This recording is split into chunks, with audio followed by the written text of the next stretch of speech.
Bonjour mes amis, c'est Rémi Laborde, au micro de RCN 90.7. Vous écoutez le son de la différence. Je suis très heureux de vous retrouver nombreux à l'écoute des Trois Coups, la seule émission qui programme des pièces radiophoniques, comme au temps de la TSF.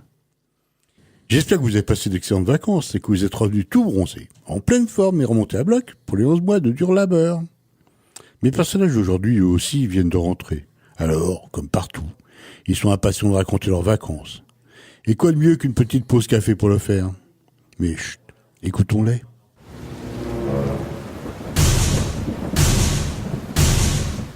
Ah, salut Charles. Alors, les vacances ? Ah, salut Yves. Tu prends quoi ? Un mojito sans sucre. C'est quoi ce truc-là ? C'est un truc avec de la crème, enfin bon, c'est pas terrible. Ah, bah, je vais goûter. Alors, les vacances, mon Charles, la rando comme prévu ? Ouais, la rando, mais pas vraiment comme prévu. Ah bon, pourquoi ? Bah, 2 jours et demi bien, et puis après, galère. Galère. Ah bon ? C'est dur. Ah, ça tu peux le dire, mais c'était carrément galère de chez galère. Bien lourdingue. Allez, bien, on va s'asseoir, là. Je t'écoute, raconte-moi, là. Bon, donc on est parti avec Jackie, le mec de la compta, tu vois là. Ah ouais, l'autre, là, avec la Clio rouge, c'est ça ? Ouais, bon, c'est lui, ok. Ouais, bon, il a l'air sympa comme mec, non ? Ouais, très sympa. Donc, enfin, il y avait lui avec sa femme. Ah ouais, la grande brune un peu maigrichonne, là, je crois que j'ai vu une fois ou deux, c'était peut-être pour les vœux du patron, je crois. Non, mais t'as mal regardé, c'est vrai qu'elle est pas épaisse, mais je dirais pas maigre, hein. Je dirais plutôt genre mannequin, enfin, pas conne, et très sympa en plus. Ouais, c'est important ça, quand on est en groupe. Hein. T'as raison, donc il y avait Jackie, Claire, sa femme, et mon pote Franck. Ah ouais, celui à la Range Rover, Land Rover, là, je sais pas, un truc comme ça. Ouais, c'est lui, bon. Il y avait aussi Elodie de l'accueil avec sa copine Samia. Mignonne la petite Elodie, je passerais bien des vacances avec elle. Et sa copine mignonne aussi ? Ah ouais, plutôt, elle t'aurait sûrement plu, une petite beurette mignonne à croquer, sauf que... Sauf que quoi ? Ah, sauf que la petite Elodie, elle est un peu spéciale avec sa copine Samia. Bon, enfin, c'est un peu plus qu'une copine. Oh merde ! La petite Elodie, c'est une gognotte ? Bah, elle est lesbienne et apparemment, bah, elle est heureuse comme ça. T'as raison, tous les goûts sont dans la nature, mon Charles. Enfin tout de même, ça me fait un peu un choc, hein. Merde. Une fille si mignonne, bien gaulée. Quand elles sont moches, ça me fait rien, mais alors, quand elles sont canons comme la petite Elodie... Ah, c'est pas, t'avais pas l'intention de l'épouser non plus, non ? L'épouser, non, sûrement pas, mais j'aurais bien... Enfin, tu vois ce que je veux dire, quoi. Si ça se trouve, c'est qu'elle a pas trouvé un vrai mec. Et puis, bon, à mon avis, c'est la seule explication. Hein. Ouais, attends. Bon, et mon histoire de rando, ça te passionne pas ? Si, bien sûr, mais t'as brisé mon rêve. Bon, enfin, allez. Donc, vous êtes parti avec le Jackie, sa bonne femme, son pote, les 2 gognottes. Ouais, c'est ça. Enfin, premier jour, tranquille. Enfin, 30 bornes faciles, on n'a même pas galéré pour trouver le relais. Bah, vous dormez pas sous la tente ? Comme les scouts ? Si, mais pas n'importe où quand même. Il faut au moins un point d'eau, de l'électricité, un coin où sec, enfin un minimum de confort moderne. C'est la rando, c'est pas Koh-Lanta. Hein. Ouais, pas Koh-Lanta, mais enfin, tu viens de me briser mon deuxième rêve. Ah bah tant pis. Vous écoutez RCN sur 90.7. Radio Carré de Nancy, le son de la différence. Bon allez, continue, je m'en remettrai là de tes histoires. Là. Bon, deuxième jour, impeccable. Un peu plus de côtes, des sentiers un peu plus merdiques, à cause du printemps pourri. Mais dans l'ensemble, nickel. Et c'est là que ça se gâte. Ah ouais. Le troisième jour, ça avait pourtant bien commencé. Ciel bleu, beau soleil estival, pas trop chaud, un petit déjeuner royal et nous voilà partis.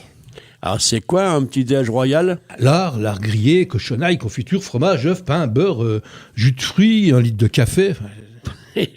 T'es sûr qu'ils bouffent ça à Buckingham Palace ? Je sais pas, mais ils devraient. Enfin, quand t'as tout ça dans le ventre, tu peux affronter tous les sentiers merdiques du monde.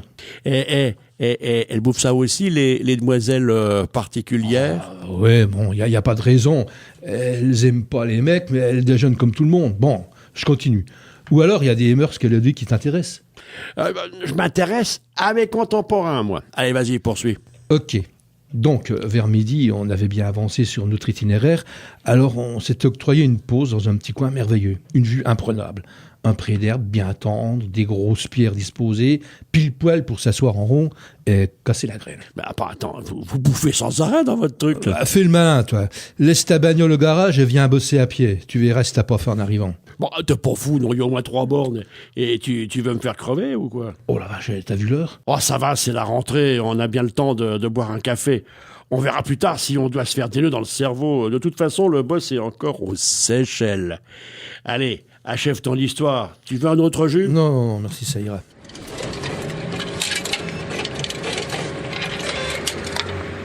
Donc, on était tranquillement en train de casse-croûter.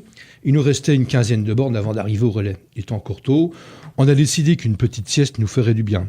On s'est tous allongés à l'ombre sous les arbres. Ah, petite sieste coquine. C'est vrai qu'au bout d'un moment, Élodie et Samia ont commencé à chahuter. Enfin, au début, c'était juste marrant, puis ça a dégénéré.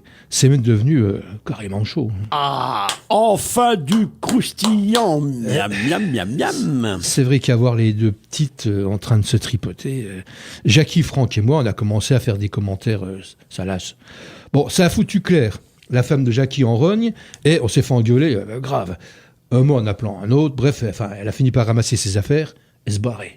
Et les deux, ça les a pas démontés, elles continuaient leurs petites affaires, tranquilles. Franck s'est même approché d'eux pour les aider, qui disait, il s'est fait insulter copieusement, traité de macho dégénéré, de voyeur, de vieux vicieux, enfin, du coup, on était un peu en rogne et un peu péteux aussi. En plus, Jackie s'inquiétait pour la suite de la soirée avec sa femme. Et alors, la suite? Du coup, on a laissé les gamines terminer ce qu'elles avaient à faire. Enfin, en attendant, on s'est occupé comme on pouvait. Jackie a ramassé son sac et a pris le chemin pratiquement au pas de course. Les nalas se sont rhabillés et on est reparti. Et ensuite? On a marché une bonne heure sans voir ni Jackie ni sa femme. Faut dire que le sentier n'était pas droit, qu'il y avait pas mal de bosquets d'arbres. Les gamines étaient calmées. Elles s'étaient même rabibochées avec Franck.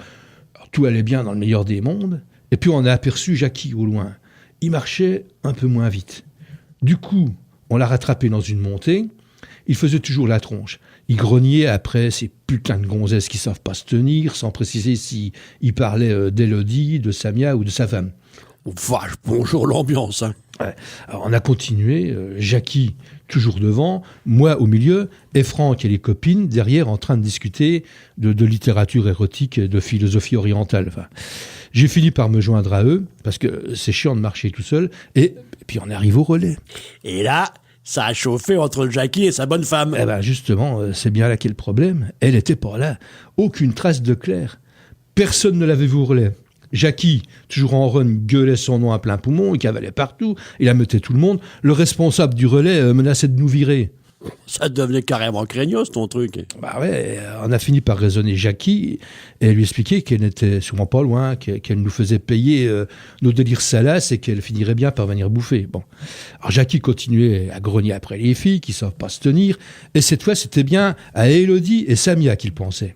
J'ai fini par lui dire que s'il ne les avait pas matés avec autant d'insistance, sa bonne femme ne serait pas barrée, et que du coup, il n'avait qu'à s'en prendre à lui-même. Il a fait la gueule un moment, puis il a repris. Bon, il est venu s'excuser, mais toujours pas de Claire en vue. Alors, elle était planquée où, la Claire? Attends, tu peux me faire couler un autre café, là? C'est pas fini, hein. Oui, mais ça va. Mais après, on va devenir nerveux, là, avec tout ce qu'il a fait. Vous écoutez RCN sur 90.7. Radio Caraïbe Nancy, le son de la différence. Faisant encore jour, avec Franck, on s'est demandé s'il n'était pas tout bêtement coincé au bord du chemin. Il y avait une paire de petits ravins avec des hautes herbes, 4 ou 5 kilomètres avant l'arrivée. On a pris la trousse à pharmacie, des lampes, une grande corde en nylon, et on est reparti en sens inverse. Les deux gamines, toutes penaudes et repentantes, ont décidé de nous accompagner. On a ordonné à Jackie de rester sur place au cas où Claire réapparaîtrait brusquement. De toute façon, il était trop crevé et trop excité pour servir à quoi que ce soit. Ouais, bah vas-y, passe les détails. Bon. Alors, on a fait environ 3 bornes en inspectant les bas-côtés. Franck est même descendu dans un trou de broussailles 1 ou 2 fois. Et puis soudain, on a aperçu une tache orange dans le maquis à une centaine de mètres du chemin. Alors, on a tous cavalé en gueulant le nom de Claire. Je crois bien que ce sont les gamines qui sont arrivées les premières. Blessée, la Claire. Ah non, plus chiant que ça. Ouais, merde, morte. Non, juste son sac et ses fringues en tas, au milieu des buissons, et même ses godasses. Comment ça? Toutes ces fringues? Ouais, toutes ses fringues, y compris son slip, son soutif, ses chaussettes, mais pas la nana. On a dragué tout le coin, sondé tous les buissons autour, pas de Claire, que dalle. Et les fringues, elles étaient...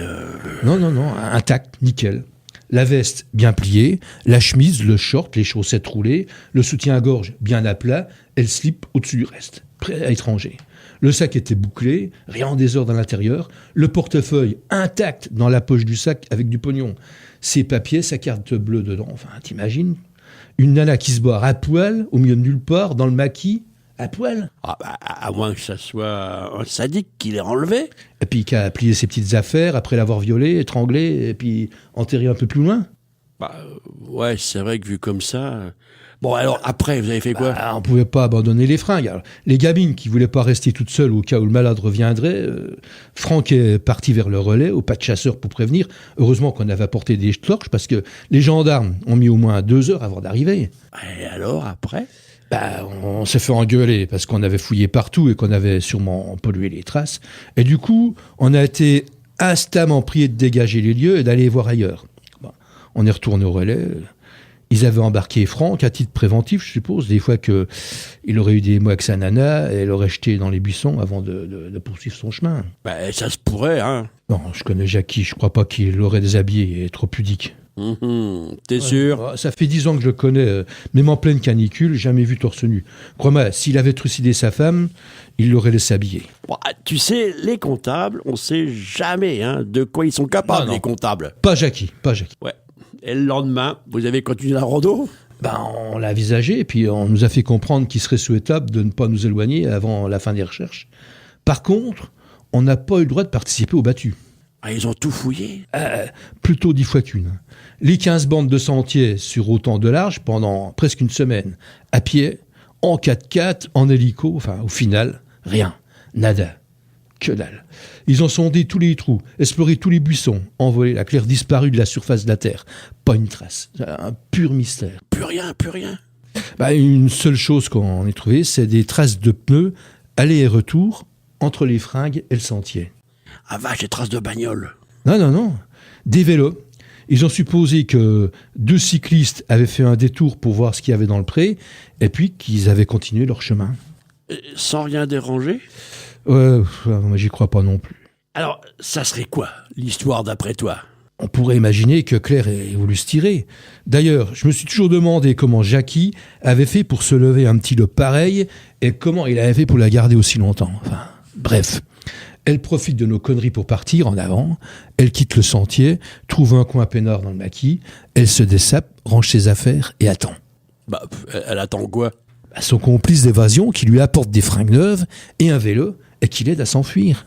En vélo? Ah oui, un VTT, le VTT de l'amour. Qui sait? Qui sait?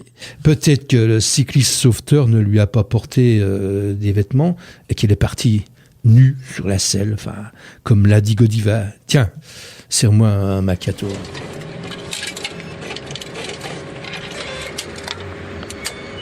C'était Pause Café, une pièce radiophonique de Rémi Debord, avec par ordre d'entrée en ondes, Yves Sartier, le randonneur, Charles Hansé. Le scénario, les dialogues et les musiques additionnelles étaient de votre serviteur. Bruitage, mixage et mise en boîte, mon ami Lucas Chindamo. C'est une coproduction RCN et une réédition. Et voilà, vous pouvez retourner au boulot. C'est fini pour aujourd'hui. D'ici quelques jours, vous pourrez retrouver cette émission sur notre site www.rcn-radio.org ou celui de Nereia Édition, www.nereia.com. Je vous souhaite une bonne fin d'après-midi et je vous donne rendez-vous, si tout va bien, le dernier jeudi d'octobre, ce sera le 24 je pense, même heure, même onde, pour une nouvelle émission des 3 coups. Au revoir.